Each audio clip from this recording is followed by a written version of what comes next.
Welcome back to Morning Cafe, and of course at this level where we are discussing matters, politics and current affairs, just what is happening in the country, and sometimes we will stretch it to beyond, and we still have Josephat, we have Jerry, as well as Nick this morning as we unpack the events in the country.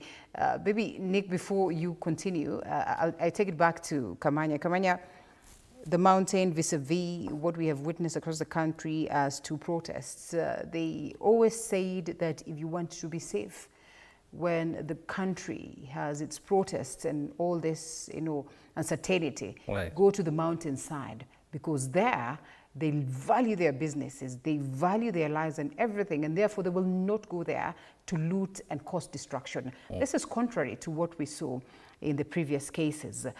Would it be misplaced then to argue that something is amiss? It's totally misplaced, because nothing is amiss in the central region or the mountain region, as it were. If you go back even to the 1992 and 97 clashes and then coming to 2007, peace and tranquility prevailed in this region. For one reason, because people are politically woke, and there has never been, and it's a very cosmopolitan area, by the way, you should know, because all the communities of the world, actually, not just the nation, are domiciled in the central region, or the Mount Kenya region. But there is a developing dynamic which is now beginning to shed sort of a dark shade on the Mount Kenya region, whereby you have people in power mobilizing goons during demonstrations, and they infiltrate peaceful demonstrations. Then that leads to the destruction of property and looting and all the damages that we have seen. But it has to be noteworthy to all Kenyans that all these destruction of property has happened in the wide eye of the police. Those goons were even being escorted by the police. So it is not about a Mount Kenya people turning against each other and beginning to fight. Right. No, this is what you call sponsored goonism. This is sponsored anarchy, to try and cast a shade that is the Mount Kenya region that is not comfortable with the regime. They're the only ones who are agitating against the regime. That is not correct. But is the mountain comfortable? Well, politically? The mountain is... Your own assessment. In my own assessment, the mountain is uncomfortable because of the economic decline that has been brought about by the regime. The mountain has never really bragged about having a person in position and saying a person is the one who is in the office. The mountain... And that they will never act when they saw Rigiji facing impeachment? If there was any discourse, if there was any discomfort in the mountain region, they would have come out to protest against the impeachment of the deputy president. But you want to remember that when the former deputy president was being impeached, the mountain wanted both the deputy president then and the president to be impeached. We wanted them both out of office. We started the whole story of Zakayo Ashuke when the deputy president was still in office and is a person from the mountain. Because having a person in a higher office does not cure the economic crisis you're having. It does not resolve the health issues you're having. So the mountain is now realigning and realizing that we need to form a functional government. And it really does not matter who is a president. What matters is the public policy really serving the interest of Kenyans. Because remember, the bulk of tax collection comes from between Machakos and Nakuru all the way to the Mount Kenya region. So when tax collection is that high, and then you don't receive the proportional services as you should as a region, you have all the reasons to be disgruntled. But the acts of violence, those are sponsored. And the NIS knows it. That's why they keep saying they are acts of terrorism. Acts of terror are organized. It's not something that happens just hula baloo. We've had a lot of peaceful demonstrations, even here in Nairobi.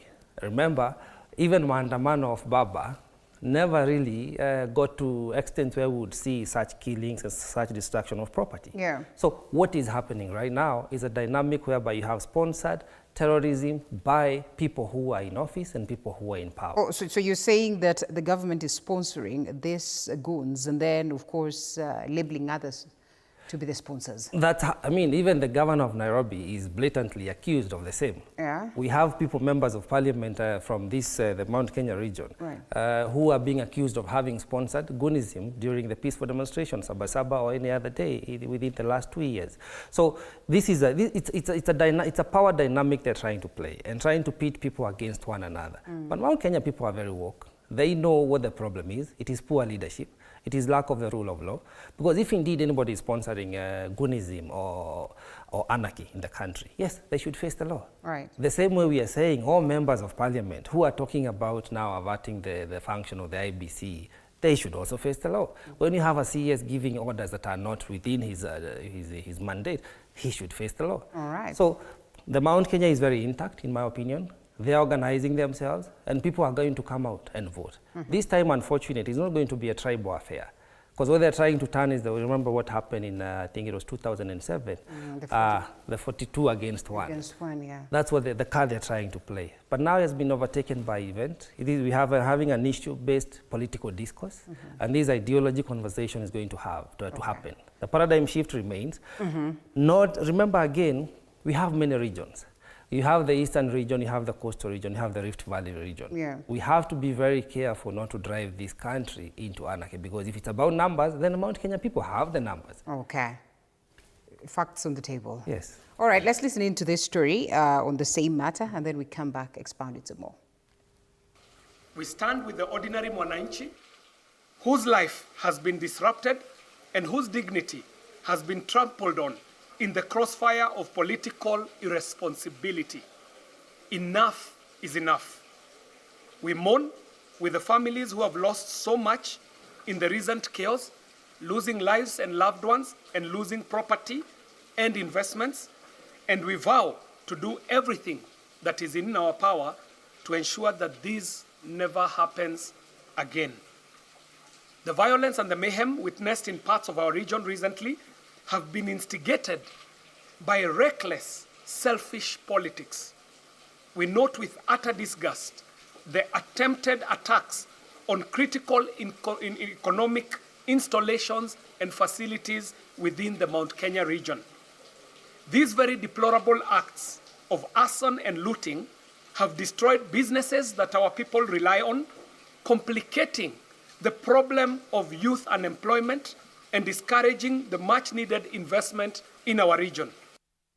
Mount Kenya members of parliament, of course, addressing the allegations as well as the massive losses and loss of life that we witnessed during the maandamanos. And we are taking a terrible trajectory, if we would want to say it. Because then if the mountain feels targeted, some parts of the country are committed to target the mountain will retaliate, as I would say. And then some other parts of the country feel like the mountain is so entitled and all this. Yet we are here condemning that just, at that face value, perhaps not getting into the in-depth of it to make sure that we approach it in totality. Just where are we headed as a nation? 2027 being around the corner. Linda, I want to take you back down the memory lane, because people have accused us for being tribal, for being lack of conscience, lack of empathy. But I want to remind you, these are people, or this is a community, who woke up 4 in the morning to vote for a man who was not coming from their community. 70% of our votes went to the sitting president today.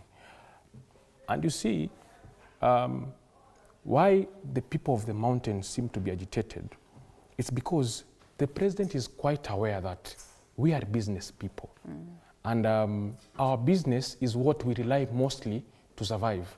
And you see, it's been, as Josephat says, it's been a targeted, state-acquired violence. Because how do you explain these are goons who are looting, and it seems as if they're getting protection from the police? You see, we are living in an age whereby everything is on camera. You can see it, you can't hide it. So you see a systematic arrangement of attack of our businesses to make sure that we are less dysfunction, Linda, because we are business people. We rely on business for day-to-day activity. We rely on business to empower our community. And the the president seems to forget so much, because if, as he alludes, that we are tribal people, then we had a candidate, we had a whole bishop on the ballot coming from our community. And you did not pick them. We did not pick him. We chose him. Now he seems to be done with us. Wait a minute. And perhaps to loop in Jerry, who equally comes from the mountain. Yes. A name betrays her and the position that she wants to take. Yeah? Yes. Jerry, that the president could literally forget, first of all, the numbers that the mountain has. Second of all, of course, the good the mountain showed him, as Nick would say. And the fact that he's interested in securing a second term, to have this vendetta that is not very clear towards the mountain? First of all, I think, you see, power corrupts the mind, because I think the president, for a minute when he sits around, and you see, okay, let me just say it. You see, it's in public domain and it's factual that the president is surrounded by people who did not complete school. So I don't want to use the word illiterate, but it is in public domain and we are all aware of that, because even on the issue of the Butere girls, it's because they could not wrap around their minds what kind of literature that was. And now you can imagine these people, when they think of numbers, they think that they can doctor numbers very easily, and they keep maybe telling the president that, you know what, the 4 million that Mount Kenya can give you is something we can doctor. That is why you are seeing today in our papers, we are being told about citizenship. Suddenly we want to change our laws in terms of citizenship to allow children in the refugees who have been sired by a Kenyan and a refugee to be given citizenship by birth. Why right now? Why not last year? Why not the other year? Secondly, suddenly... You're trying to say that this is what? Angling for what? Why? Why are you questioning that? I am questioning it because of the timeliness. You know, if you are very genuine about the refugees, we have had members of parliament from that side talk about they are going to doctor numbers. Then suddenly the courts want to allow that kind of legislation by birth. You remember, children who have been given birth don't mean infants. There are people who were given birth 18 years ago and they don't have identifications. So if today I bring in 2 million people and I say these ones were given birth in Kenya, they've not had documentation. How are Kenyans going to verify that kind of some of these stories, we have followed, Jerry. Some of these stories we have followed, and they're so genuine. And most I agree. I agree. Yes. To some extent, I agree. But then again, imagine a member of parliament from that side saying they are going to doctor numbers. How sure are we that as we bring in genuine 100 refugees, 50 other goons from other countries are not going to come in? Thirdly, we have seen the president, how he relates with terrorists from other countries, allowing them to use our state of the nation, KICC, to plan their issues. Then how again do you tell me we are supposed to be very okay when... You want to label them terrorists, really? But in their country, it is known. You know, and it is in the national papers and it is public domain, because what do you mean they are bringing in their guns and everything else, and it is in public domain. We've listened to media analyze that story. Lastly, before I went Perhaps there... the president just wanted to make sure that there is peace that exists. Peace by guns? Because you know very well that when your neighbor coughs, you know, let's be very honest. How would you feel if we had that our neighboring nation was giving an audience to people who want to change, to bring anarchy to our country in the name of they are just hosting them, you know? And some of these things... people are confident that they're not in the business of bringing anarchy. It is them who are confident, but we as Kenyans can see things differently, because in fact, by the virtue of that, the nation was not even given clear stand on where we stood. The fact that it was secretly being done, the fact that the nations back outside there are complaining of the improvement of our president is what brings a lot of question around it. You know, you can have genuine intentions, Linda, but how you do everything and how information is out. You know, when you don't communicate to people, it means whatever information they have, they have the right to say that's true, because you're not giving the correct position. So the fact that Ruto has been doing so much of things, in fact, with our international relations very discreetly, and he's doing them in very weird times of our nation, and the priority list of, we don't have priorities like other nations coming to host their meetings here. I think if you have a chance to listen to people back in Mashinani, they say his priorities are upside down. That is why you are finding that today schools are demonstrating every other day because of lack of enough food, because capitation has gone way down. But remember, as we talk of students going home for demonstrations because of various reasons, and most of it that is much about the funding that they are getting as a school, and therefore the school principals are not able to afford them the normal rations of food. We are in a situation where we have a president and a CS Interior who can afford to Uber around guns in choppers to go deal with demonstrators in the mountain. So if you have fuel enough to Uber around, I don't know if it is Uber around or it is chopper around, to take guns to Moranga and every other place, then you want to tell us that the mountain should be quiet. So my point was, the president is surrounded by people who cannot tell him reality, because I can tell you for one, I had my colleague, my panelist here say that the people of Mount Kenya did not react because we felt it was not okay for us to react about what an individual going home. But I can tell him, we reacted, but we decided to sing songs. We decided that our pain, we are going to put it somewhere in our hearts, whereby come 2027, we can be able to look back and say, we can't be going to the table with somebody, giving him our numbers, giving him our resources, giving him everything it takes to win. Then when he gets to the other side, he takes us for a ride. So what is going to happen in 2027? We as the mountain people, because me, I'm proudly from the mountain. And what is going to happen in 2027? We as the mountain are not going to gamble with our votes. We are not going to go into elections with the bare minimum of just trust. We are going to ensure that if we go to the table, it is through our own party, because the mistake that we did, and what do you mean our own party? The mistake that we did, a person from the mountain. Yes, the mistake that we did, we as the people from the mountain, and my boss has, Rigathi Gachagua has always said it, is that they trusted William Ruto to join his bus, which is UDA.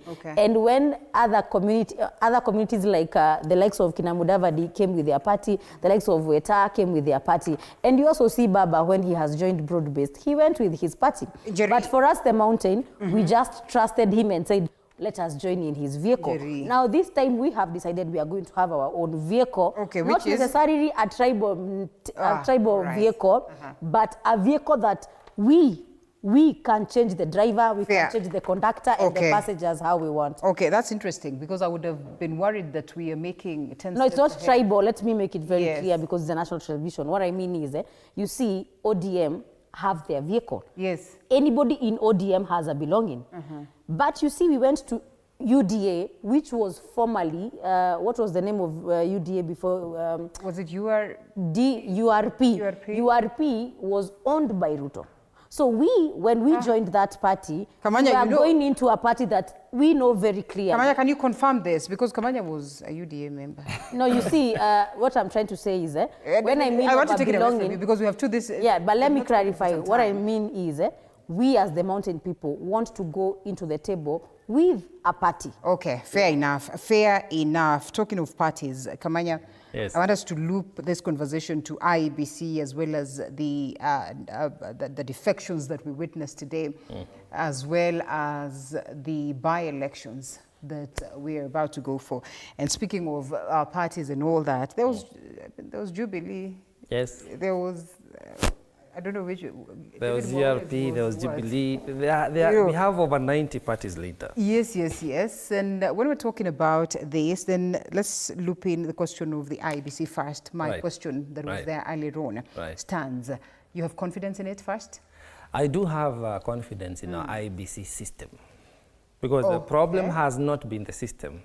The problem has been the people, because we have to separate. Kamanya, let's even try and take it abroad and Yes. say that one of the reasons why we say some, superpowers are doing well is simply because they have well-structured systems. Right. And therefore, it doesn't matter who comes on board. Indeed. So if we're going to talk about an IBC that has good structures Yes. and good systems, and then we're worried about the individuals that come there, what exactly are we saying? Well, you see, there's a bit of doublespeak. There's also a lot of fear-mongering. We have to separate issues now. Because the attempt of this regime, starting from the top, is a divide-and-rule tactic. So at one point, we do have an independent commission, which is the IBC, fully protected by the law, by the Constitution. It should be fully functional and funded. The process is seamless. Everybody knows how IBC works. Everybody knows the mandate of the IBC. So the process, to me, is very efficient.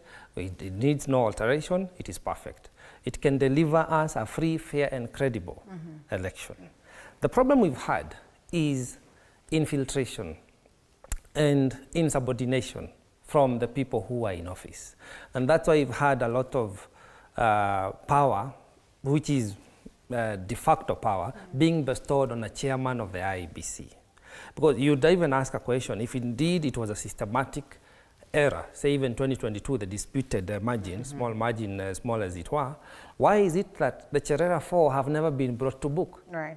To either be accused of or be exonerated. But at least you witnessed their cases and how they... The cases were there, but they were merely political, Okay. Because the legality of issues that we need to address. So we need to stop the fear-mongering. The IBC process works perfectly. It does the voter registration. It has to mop up because people have died. New people need to be registered. They need to have the list and the members, the registration of voters very well organized. We need to have the gadgets working. We don't need the Kamago featuring Kamago. easy. We don't want those things coming to distract us from the focus. The focus, you need to have a free, fair, and credible election. Right. So that every Kenyan has an opportunity to come out and voice themselves through the ballot. Okay. Now, coming to the persons who have been put in office, if the system is perfect, if the system is seamless and we are going to oversee it as Kenyans by making sure that our voice is heard, then these people have no chance of overturning the collective will of Kenyans. Therefore, we have to be very careful, and what I'm concerned about is the fear-mongering that IBC, this person is like the chair now, is a friend to former governor of Turkana. All these people are Kenyans. Linda, you could be the chair of the IBC tomorrow, and I could be running for president tomorrow. And just because we may be knowing each other from before you assume office, it should not mean that you should be discredited from that position. Yeah. If you meet the criteria and the requirements and all the qualifications of any position you're vying for, or you're being appointed for, you should just join and then serve within the mandate of that office. Okay. Again, it takes us back to the issue of separation of powers. If we allowed each commission, agency, department, and ministry to work, we would be able then to hold all these people to account. Okay. I see a talk about defection. There is no defection. Because if people are defected, they would resign their positions. And that's my question right now. Yes. Because at this very point, we have seen those ones that were staunch leaders, of course, within the UDA. Yeah. But now they are categorically saying that they have defected to other parties. Right. They stand wearing regalias that, speak of other parties. DCP, for instance. Yes. We have so many members of parliament that we host here that are very categorical. I am UDA elected, but my heart is on this side. Is it time that they resign? And now as we undergo the by-elections, that we also get to see by-elections in this particular... You see, the rule of law cannot be selectively applied. Okay. If we are calling for this regime to abide by the rule of law, we also have to abide by it ourselves. If anybody is elected into office, and mostly it's the members of parliament, and then midway, they change tone, and they come to another party by spirit, they need to do so also by body and resign their position. Which you don't get to see. We don't get to see that, so that then the people whom they represent can get to have a voice, go for a re-election. If they want to now elect you on a Hadi party or DCP party, that should be the law. But what we see, we have a myriad of issues to address. One time, you have one Wiper member of parliament, the Farah Malim, who is really against the DCP party leader. He was even calling for his arrest. Right. But then out here, you have the party leader of Wiper, Kalonzo Musyoka, who is joining hands with the DCP party leader. Right. So what values, it's an oxymoron. And that's what I'm saying, that the rule of law has to cut across. So here, they're not defection, it's just preparation for 2027. And there is nothing wrong with that, but we also have to respect the voter. People need to realize that people who have the power are the voters. And true to it is that most of our voters, we have witnessed that. If you're going to ask some of these members of parliament allied to, say, DCP, how they got into power, they'll tell you that perhaps most of them actually were not even popular, but the party was popular. And therefore, most of the people were voted in based on the party. Can we just sit pretty and say it is well and wait for 2027 while these members of parliament have literally defected from what we see right here, or that they're allies of ODM, but they're no longer speaking the language of ODM. There are those ones under UDA that are no longer speaking the language of UDA. What are we telling ourselves? Well, before I get to the issue of defection, Linda, let me take you to the issue of IEBC. You know, the president should really be worried because 2022 will not be the same as 2027. Right. I'll give you a good example. Recent events of the killings in parliament, you could see what the young people are doing. They could clearly see who shot Rex Masai, where was he killed, how was he killed, at what time was he killed. Let me take you a step further.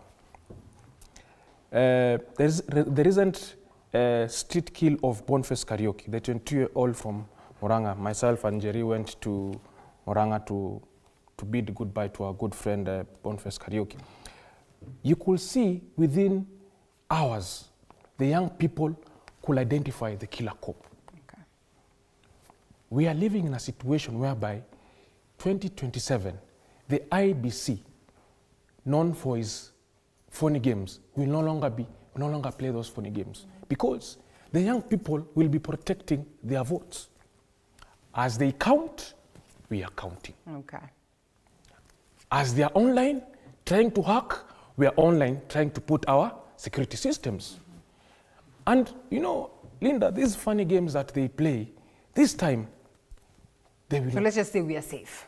This time they will not. And, okay. And you see, we even urge, even if Ruto has, if he could imagine that his aide, Farouk Kibet, will be there to help him get presidency, it will be impossible for him to get a second term. Let's go to the issue of defection. And you know, Linda, again, let me take you to memory lane. When the president was coming into power, we had the element of Kieleweki and Tanga Tanga. And by that time, Tanga Tanga movement swayed the masses. And you see, things are becoming clear every day. The Tanga Tanga movement, a majority of those MPs, the likes of Ndindi Nyoro, the likes of Gloria Oroba, the likes of the senator from Murang'a, the likes of Njeri Kahiga, the likes of Nick Mwangi, are now saying one term. So the president is not safe at all, completely.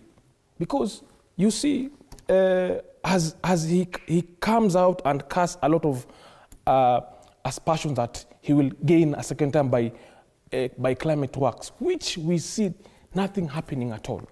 But let us not forget that on the other side, there are some members of parliament who are saying, no, we do not want anything to do with Tanga Tanga and all that. But are now allies of the president. You see his picture there with with Honorable Raila Odinga. That is to say that he also brought some charm. And Linda, I will tell you comfortably, whoever bets on the side of Raila Odinga is clearly losing an election. Oh. We know this. Perennial. You see, I don't want you to take me to that side bite. You see, we know these games. We've been there. If you want to be on the winning side, be on this other side. Because there have been allegations that the former prime minister does not want to be president. Because if he wanted to be president, then he knew the right mechanism to become president. But this is a man who has survived on handshakes. He's recently calling intergenerational conclave. He has done handshake with Uhuru, he has done handshake with Kibaki, he has done handshake with former President Moi, he has done now handshake with Ruto. Intergenerational one, he says, is going to be multifaceted. It's going What is so different with the NADCO report, Linda? What is so different with the 10-point agenda between ODM and UDA? The first agenda, they said that the young people should not be killed, Linda. So why are we having the same conversation about intergenerational conversation? Okay. It's nothing about whether he has Baba support. I am telling you for a fact, Ruto is going home. Hold it right there. We have this story on by-elections, on, of course, I want us to take it to the mountain a bit, and the stamina between Uhuru versus Gachagua, perhaps the people who are being seen as the key figures in the mountain as at now. I don't know whether Uhuru still holds that position, but of course, let's listen into this story. It will paint a picture, and then we come back to you, Njeri. With IBC commissioners now in office, despite having not set the date for the 22 pending by-elections, political parties in the United Opposition Alliance DCP and Jubilee have declared they will field candidates in the mini polls, an acid test for the opposition, still grappling with the dilemma of settling on a presidential flag bearer. As it stands, DCP will field candidates in all the vacant positions in the country. However, we are in talks with our coalition partners, and many factors will be considered. We look at the emerging dynamics on the ground, because we are a listening party. Sisi usikiza ground. Hii ya kusema tukae chini pamoja ni nzuri, but let the Kenyans first decide who the candidate is. So we are part of that coalition. But we as a party will also be selling our own, just like Kalonzo is selling his own. And eventually, if we are genuine, we are honest, and we want this country to move forward, we will listen to what the Kenyans are saying. Former Deputy President Rigathi Gachagua's DCP party has also gone ahead to announce two of the party aspirants in Malava and Banissa constituencies, with former ODM parliamentary candidate in Banissa, Aden Mohamed, expected to fly the party's flag, while lawyer Edgar Busiega will contest the Malava seat. After listening to the ground and the supporters who supported me in 2022 on ODM, they told me go to DCP and run for this by-election on DCP. I subscribe to the ethos of the party. The party is built on the background of listening to people, kusikiza wa Kenya. I'm a villager by nature. I was raised in the village, and therefore that is what I believe in. DCP perceives the Mount Kenya region as its stronghold, a position contested by retired President Uhuru Kenyatta's Jubilee party in the wake of the region's fallout with President William Ruto. Gachagua is eyeing the Mbeere North by-election to test his popularity in the Mount Kenya region against President Ruto and his deputy Kithure Kindiki. Mbeere North is our seat. Government cannot win anything. Even if we go to a contest of contesting for a girlfriend with the government, it cannot win against us. The forthcoming by-elections are crucial for the opposition to test the waters in their respective backyards and whether they have a national appeal before tackling the elephant in the room, the presidential flag bearer. Apul Kamau, TV47. All right, Njeri, no matter how much these parties have a national appeal or outlook, it is difficult not to label them, mountain parties, because perhaps these are strongholds based on the leadership that we get to see them. They're talking about by-elections and the fact that they're going to be fielding candidates. The DCP is coming very fast, you think? First of all, I want to acknowledge the fact that I am a member of DCP party. And one thing that I have to say is that, you see, just like every other party, we have the right to contest for any seat that is there. And you see, we as the United Opposition, simply because we are all in opposition, does not mean that we, the DCP, being the youngest party, will have to stand back and let all other parties in opposition run for the seats that are there for the by-elections. So we are giving every other person an equal chance, the same way we expect that they are going to accord us the same respect. And when it comes to opposition, one thing that I have to say is that it is a united opposition. And you know, when I see Jubilee SG Kioni talk, you know, sometimes many are the times that he does double speaking. Today he says this, tomorrow he says this. One moment anapiga united opposition, the next one he's saying, okay, we can sit down, but you know, he's not really somebody that I can authoritatively say that I would want to take Jubilee stand from him. Maybe I would prefer to hear from the chairman, Jubilee, who has been very present in our tours as united opposition, because if you've been very keen to follow, since opposition has gone to tours either in Pwani or in the mountain or in Western, SG Kioni has never been there because his ego feels like he should never be somewhere close to some people in opposition. At least this has gone down recently, not initially he used to join. You know, my point was, I cannot take it from Kioni. Okay. Because first of all, he has personal issues with everybody in opposition. I think he has drama with everybody, and we in the public domain has seen it, because let me understand, why is everybody else on board in opposition going to Pwani, going to Western, and you as the SG Jubilee is somewhere in your office giving pressers about what Rigathi Gachagua did, what I don't know who did, what do you think?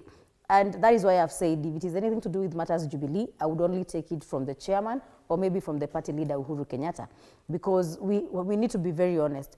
What do you expect of Kioni when he confirmed to the nation that Matiang'i is coming to the nation and he'll be vying on the Jubilee ticket, and then Matiang'i comes and perhaps he does not literally state his position on that. In fact, he goes ahead to say that he'll be telling the nation which party he will be vying on, and then Matiang'i is in that bandwagon of the opposition. What do you expect for Kioni to do, to be honest? You see, just like I said, Kioni is not a man we can trust. Okay. Sometimes he says things out of his Boils mind. down to that. And another thing is, he says things without he wants to speak on behalf of everybody, and he wants to control everybody to shape up into his opinion, because let's be very honest, Linda, matters presidential aspirations are not things that you joke with as an SG of a serious party like Jubilee. So the moment you're telling us that so-and-so is your presidential candidate, then this person flies into Kenya and tells people, you know what, I am not a member of that party, I am not yet decided where to vie. It shows how ignorant and uninformed you are as the SG of that party, and it is for that reason that I Let us not assassinate him too hard. Jeremiah Kioni, whatever he says in terms of Jubilee, as per now, we as Kenyans and me as a member of DCP can only wait for somebody more sober in that party to tell us. Because if the issue of Matiang'i, that was a national issue, we saw the truth of it, then now how should I trust him with whatever he said today? Finally, as I finish on that issue, I want to say that we as the united opposition have one thing that we have all agreed, that regardless of how by-elections turn out, the main goal is to ensure that the Kasongo regime, Kenya Kwanza regime, goes home. How and who gets where depends with what you as an individual party do, because every party has to play ball, and every party has to work on themselves. That is why you see when we go to Mashinani, despite us going as united opposition, everybody wears their party merchandise. Me, I wear DCP, the other one wears DAPK, the other one wears Wiper, the other one wears PLP. And that is why even as they meet as principals, they come in with their parties. You understand? The worry is it's okay. There's a general feel that perhaps the regime has not done justice to the country. But is this united opposition offering anything better when they constantly say it is, Ruto must go? Then what? Well, what ideologies? What are you giving Kenyans thereafter? Okay, let him take it. You see, Linda, all these you're seeing are just curtain raisers. The actual political discourse is yet to start. Okay. And I say this because on one hand, you have the coalition of the deputies the former impeached deputy president, Kalonzo Musyoka, Martha Karua, all those people, there is a coalition of the deputies on one end who are coming to dupe Kenyans that our bosses did not get it right, but perhaps we will. Then on the other side, you have the coalition of the principals, the Right Honorable Odinga and President William Ruto, who of course the people are totally against. And then you have the public, and that is the real opposition. The real opposition is not the coalition of the deputies. So these curtain raisers you're seeing, they are all in limbo. For example, take, as my panelist says, that SG Kioni is not to be taken seriously because I think he has his own shadow party called Jubilee. Then there is a real actual party called the Jubilee Party. The case, the court settled that. I'm just giving you an example. Okay. And citing that, you hear him saying one thing totally against the government. But then their nominated member of parliament, Sabina Chege, is working hand in hand with the current regime. So Kioni will be in one rally criticizing the regime. Sabina Chege, for example, will be on the other side. Then you have members of the UDA party. Senator Medo, Senator Karunga, and all, Senator Newton, and all these other people who are now in DCP in spirit, but in body they're still in UDA. So we need to agree, they need to decide exactly if we want to liberate this country from the politics of conmanship. Which way should the country take? That's why I'm saying these are just curtain raisers we are witnessing now. The actual political discourse will be put forth by the actual oppositions, who are we, the people. We have to be very careful, as you rightly say. Yes, the one-term call, that's a clarion call across the country. Everybody is agreeable that the regime must and will change come the 10th of August 2027. But what ideals as Kenyans are we aspiring to? What transformation are we looking for as a country? And where do we find people that we can hire? Because, you know, I hear misplaced statements from the impeached former deputy president that he's going to give the country or the mountain the direction. That is not his forte. Kenyans employ a person as a president, as an MP, as a governor to work for them. So Kenyans will be assessing and analyzing when a Hadi party fronts a presidential candidate and DCP and any other party, who of these people can bring the transformation that we desire as a country, regardless of the party, regardless of the region they come from. That will be the conversation of 2027. But in between, we are going to see a lot of conmanship, a lot of duping, a lot of curtain raisers, which is okay. And by-election is a good, is a mean feat, I must say, that is going to see people flex their political muscles. But speaking of by-elections, don't you think we can do better as a nation? Because look at us here. We are talking about 2027, you know, with a lot of oomph, because it's just around the corner. But at the same time, there are places that have not been represented for quite some time, and now we are headed to by-elections. Close their eyes, open their eyes, it's 2027. We are using money which Treasury says is available to IEBC. I mean, can we do better, even though these are democratic steps that we're supposed to take? We should be able to do better. We should have been able to do better. But again, remember, you know, the buck stops with the president. Because the whole process of appointing a nomination of the IEBC persons, you know, and all the political parties coming into play, really wasted a lot of our time. And it wasted a lot of people who should have been represented. So you'd wonder the resources allocation, like the CDF, to people who do not have not had a member of parliament, has that money been utilized?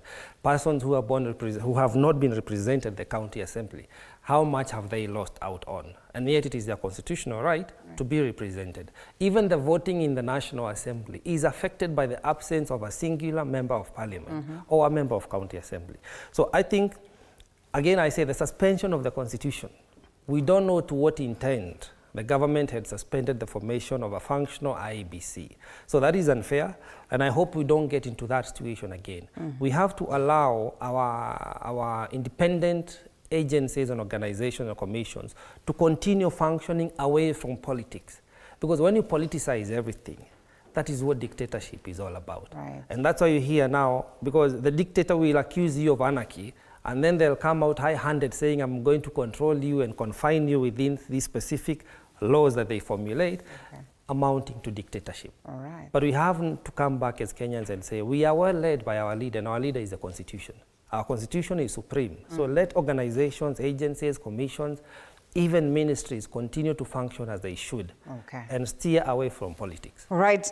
Nick, your party is fronting people for the seats that one would want to say are up for grabs? We'll be making a statement very soon, Linda. Okay. On the by-elections? Yes. Okay. But let me jump into the issue of united opposition.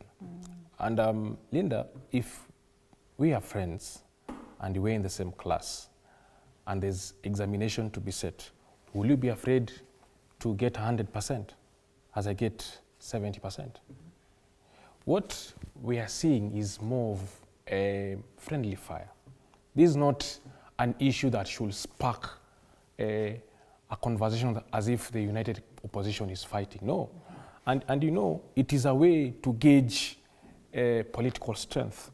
It has been known for the longest time, and it is ongoing. And you know, what Kioni and Malala are communicating, they are both communicating the same message, but in a different manner. In the arena of politics, Linda, everyone wants to yield power. And in parliament, the more number you have in parliament, Senate, the more powerful you are in terms of legislation. And it is also an opportunity for all parties that are concerned, whether in opposition, whether in government, to weigh in their political muscle. I am more worried about, because I know conversation will go on, we in the united opposition will weigh in and we will rally one candidate. And eventually we will put our support there. The same people in Kenya Kwanza government, I am more worried about the other side. Because if you go to Mbeere North is where the current CS, Geoffrey Ruku, who resigned from being a member of parliament, they are more worried. That is why you see they are left-right harassing Mukunji, because they know Mukunji can deliver that seat as a member of parliament coming from that side. That is why they want to destabilize him so that he does not rally up the people of Mbeere North to deliver that seat. For the united opposition. For the united opposition. And you know, these are the same games that we are saying that we, this side of united opposition, we will handle. And they should be very much afraid, because we are going to whoop all these seats. We are going the to presidents have been more calculative to just retain those ones that were, you know, seats from his party, and perhaps picked CSs from other spaces and not those ones that are elected leaders. And you know, the president is relying on ODM to deliver the Malava seat and the Homa Bay seat. How will he benefit as a president? You know, if you look at the body language of ODM and UDA, it should also scare you, because these are two fox and hare. One wants to convince the other that he will not vie. The other one wants to convince the other that they are together. Yet they are not. And I assure you, and that's why you see a lot of aspersion in ODM. There's a side of Edwin Sifuna who says that Ruto is a one-term president. There's a side of the member of parliament of Makadara who says they're in government. And this is why we are saying that he should be very, very much worried, because the people that he thinks he has on board, he does not have. Because today, I will clearly listen to Sifuna, because he is the spokesperson of the party. He communicates what Raila Odinga wants. So, the UDA and ODM will try to be together, but it will not work. However Linda, we in the united opposition are very affirmative that Malava, Mbeere North, and other constituencies, we are going to whoop. Okay. Yeah. Interesting.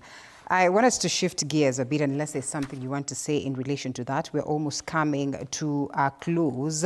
Of course, the cost of elections, we know they are up there, but we want to trust that as a country, we can manage these. In all this, the Mulembe nation is silent. Is silent. In all this, the likes of the speaker, like you rightfully say, the likes of Mudavadi are just there. Are they not going to deliver for President William Ruto as they did the 200,000 votes that got him to presidency? You know, there was a phrase sometimes early last year, Bure and Kabisa. Oh. They was referring to both them, MD Mudavadi and Wetangula, Papa Aroma. And unfortunately, they have been politically subdued by the president. We witnessed the folding of the ANC party, a long-standing party. And you even wonder now, what happens to the members of parliament who are in parliament on an ANC ticket? You know, members of the county assembly in his region who got elected on an ANC ticket. It doesn't seem to be shaken. He doesn't seem Let's to be listen shaken. to this. Let's listen to this and then come to that. Let's have that story, and of course, whether there's a new haven for Mudavadi.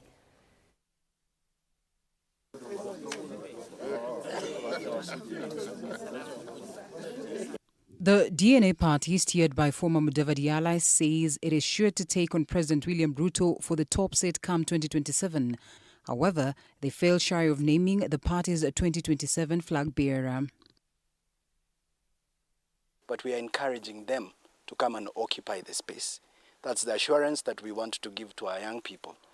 And it's amazing what time can do. If the president has forgotten how he can leave office, is asked that question, is very relevant. How do you want me to leave? Mr. President, how did you get there in the first place? It is difficult to imagine a stable Kenya under this presidency beyond just a short distance from where we are today. The recklessness and ruthlessness has been completely out of character. Your own home base back in Eldoret is saying you should go home. Do Kenyans want to remove President William Ruto? Yes, they are telling him very clearly that you must go. Do they want to do that extra constitutionally? I don't think so, not at all.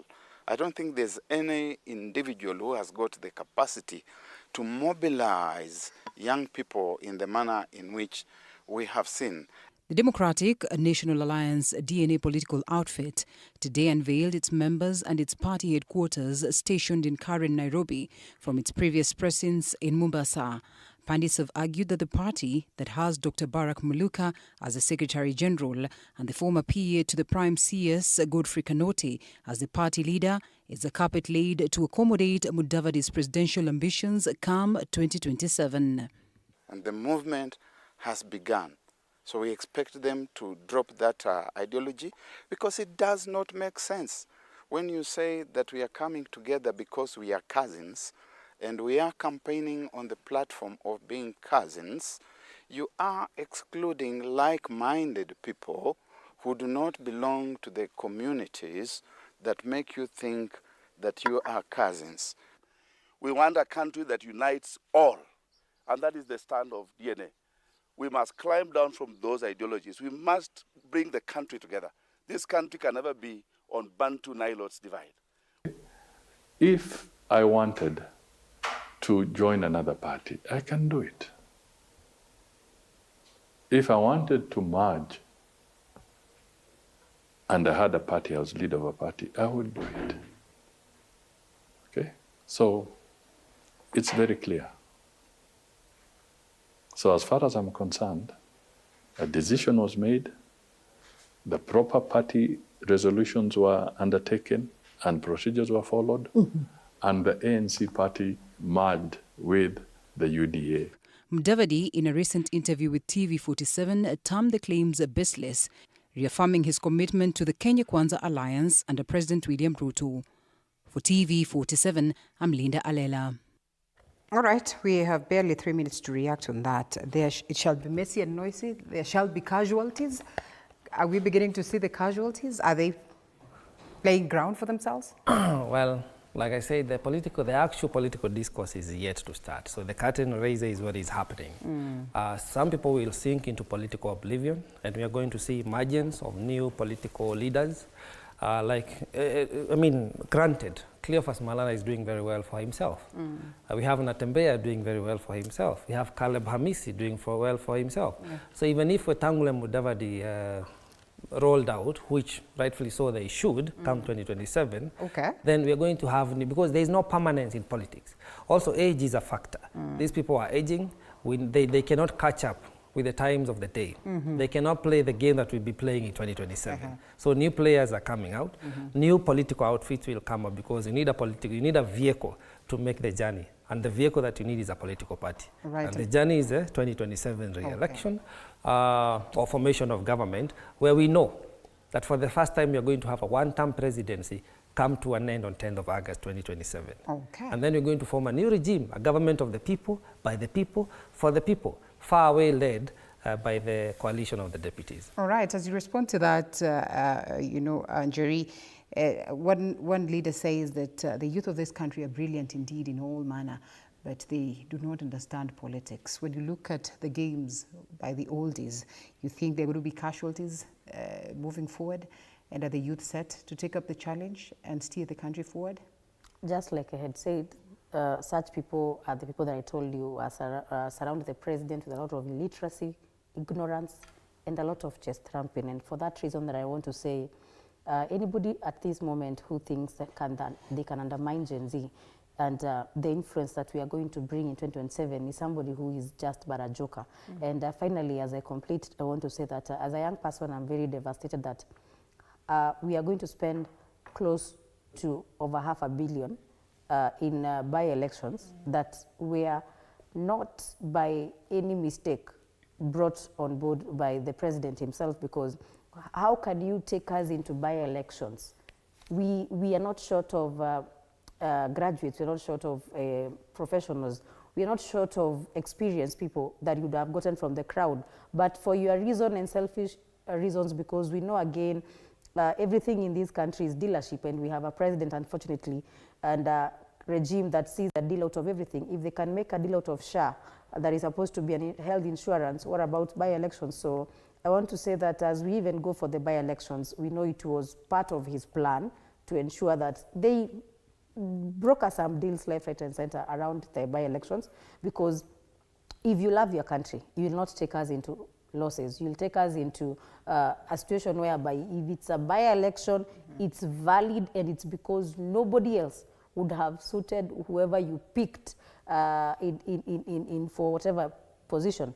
Finally, as I finish, I want to say that we as the United Opposition are not going to stop calling out this government. As we move here, me and my friend Nick will be heading to Milimani, where they are supposed to arraign Jane Kihara. And I want to be very categorical that arresting of opposition members is not going to make us stop calling out the government. And I repeat that even if you arrest all of us, Kenyans will be out there waiting 2027 to vote you out, because I am a believer that I'm not the kind of a young leader that I want to say that we want to do half-term, because anybody who is casted out in a just manner will never come back.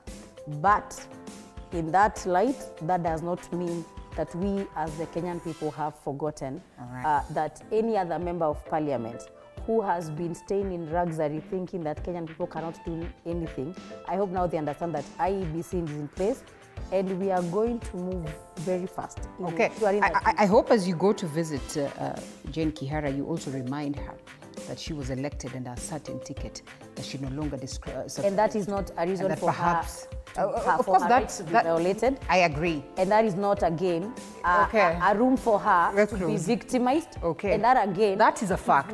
It's a fact. Yeah, that is a fact. But again, if I don't agree with you as my party, you don't need to arrest me. What you need to do is call me for disciplinary. Fair enough. Fair enough, Jerry. Let's allow Nick say something as we close. Take it tight, Nick. As we conclude, Linda, I pity the many Kenyans who do not have MPs for close to 3 years. Yeah. Because as we try to minimize and reduce marginalization, we also areas in Kenya that the marginalization is increasing per day. Secondly, I think this is also an opportunity for young people. IEBC is in place. We have been accused to be lazy. We have been accused not to come out and vote. We have been accused that our main work is to be used for mobilization. Cut to chase. I am telling young people, I'm praying that young people, we come out, tuchukue kura, let us register the votes, because we are the people who are saying one term. Okay, fair enough. Let me close it at that, lady and gentlemen. Nick Mwangi, the Secretary General, Kenya Hadi Party, KAP, thank you so much for your insights. And Jerika Higa, National Youth Leader, last but not least, Josephat Kamanya, political analyst. I know you were expecting to get parting shots, but let's close it at that. There's always going to be another day for us to fight. Of course, thank you so much for always keeping it TV47. I think I now pave way for Odida as well as Bansi so that you get to enjoy some good vibes. I mean, it's a feel-good Friday. My name is Linda Alela. Thank